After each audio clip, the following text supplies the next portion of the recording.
Hi friends, upma எப்படி செய்யுதுன்னு பார்க்கலாம். வாங்க வீடியோக்குள்ளே போகலாம். அதுக்கு என்னென்ன இன்க்ரீடியன்ட் பார்க்கலாம். ஃபஸ்ட்டு சேமியா தேவைப்படுது. அது எந்த அளவுக்கு வேணுமோ அந்த அளவுக்கு சேமியா நம்ம எடுத்துக்கலாம். உங்கள் தேவைக்கு ஏற்ற மாதிரி நீங்கள் சேமியா எடுத்துக்கோங்க. இது இப்போ பருப்பு போட போகிறோம்.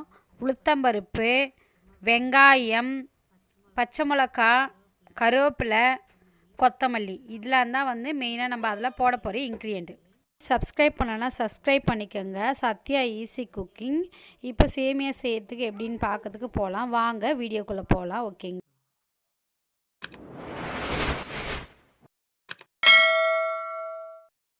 கடாய் எடுத்துக்கணும். ஃபஸ்ட்டு அதில் ஆயில் ஊற்றிக்கணும்.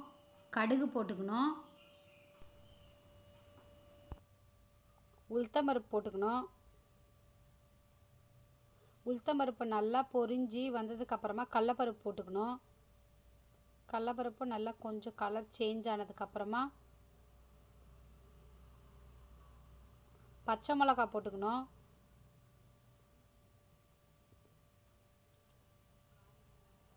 கொஞ்சம் கருவேப்பிலை போட்டுக்கணும். கருவேப்பிலை கொஞ்சம் நல்லா கலர் சேஞ்ச் ஆனதுக்கப்புறமா வெங்காயம் போட்டுக்கணும். வெங்காயம் இந்த மாதிரி நீட்டாக இருந்ததுன்னா நல்லாயிருக்கும். சேமியாவுக்கு ரொம்ப சின்னதாக கட் பண்ணக்கூடாது. இந்த மாதிரி சைஸில் தான் வெங்காயம் தான் நல்லாயிருக்கும். கொஞ்சம் கொத்தமல்லி போட்டுக்கலாம். நல்லா வதக்கி விடணும். கொஞ்சம் கலர் நல்லா ப்ரௌன் கலராக மாறி வரணும்.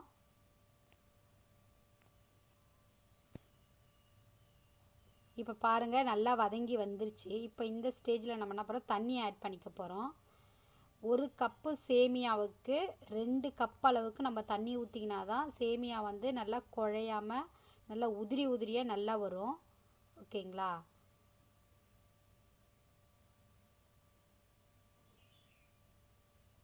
இப்போ இந்த ஸ்டேஜில் நம்ம உப்பு ஆட் பண்ணிக்க போகிறோம். உப்பு ஆட் பண்ணோன்னா நல்லா இது மாதிரி நல்லா கொதித்து வரணும். நல்லா கொதிச்சதுக்கப்புறமா தான் நம்ம சேமியா ஆட் பண்ணோம். அதுக்கு முன்னாடி சேமியா நம்ம ஆட் பண்ணக்கூடாது.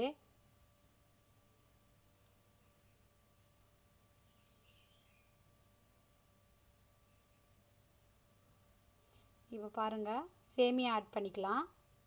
கொதித்து வந்தோன்னா சேமியா ஆட் பண்ணிக்கணும். இப்போ அந்த ஒரு கப்பு சேமியாவை தான் நான் இப்போ அதை ஆட் பண்ணிக்கிறேன். 2 கப்பு தண்ணிக்கு 1 கப் அளவுக்கு சேமியா ஆட் பண்ணியிருக்கேன். ஓகேங்களா? நல்லா கலரி விடணும். இந்த சமயத்தில் கேஸ் கொஞ்சம் லேசாக கம்மி பண்ணிக்கணும். ஒரு தட்டு போட்டு ஒரு 2 மினிட்ஸ் வேக வைக்கணும். ரொம்ப நேரம் வேக வைக்கக்கூடாது. 2 மினிட்ஸ் வேக வச்சாலே போதும். இப்போ ஓப்பன் பண்ணி பார்க்கலாம் வாங்க.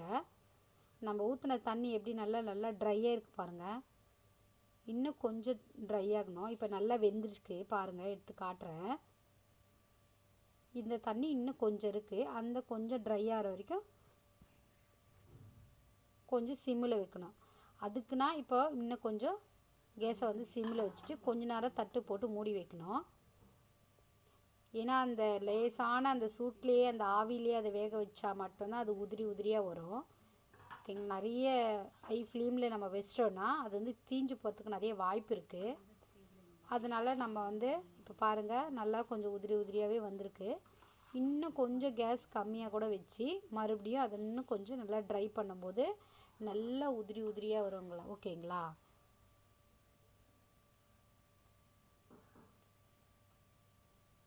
நம்ம சேனலை சப்ஸ்கிரைப் பண்ணனா கண்டிப்பாக சப்ஸ்கிரைப் பண்ணிக்கோங்க. Sathya easy cooking. ஓகேங்களா? இப்போது இந்த சேமியா எடுத்து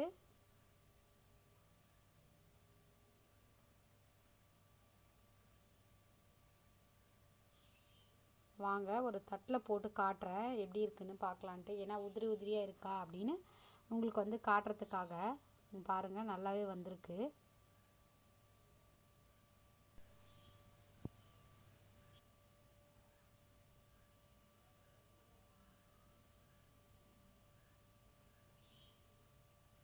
இப்போ பாருங்கள், கையில் எடுத்து காட்டுறேன். கையில் கூட ஒட்டலை பாருங்கள். அது நல்லாவே இருக்குது உதிரியாக. இந்த மாதிரி தான் நீங்களும் பண்ணணும், உதிரியாக. ஓகேங்களா? சேமியா ரெடி ஆயிடுச்சு. நீங்கள் வேணால் ட்ரை பண்ணி பாருங்கள். ஓகேங்களா? மறக்காமல் நம்ம சேனலை சப்ஸ்கிரைப் பண்ணுங்கள். Sathya easy cooking. ஓகேங்களா? பாய்.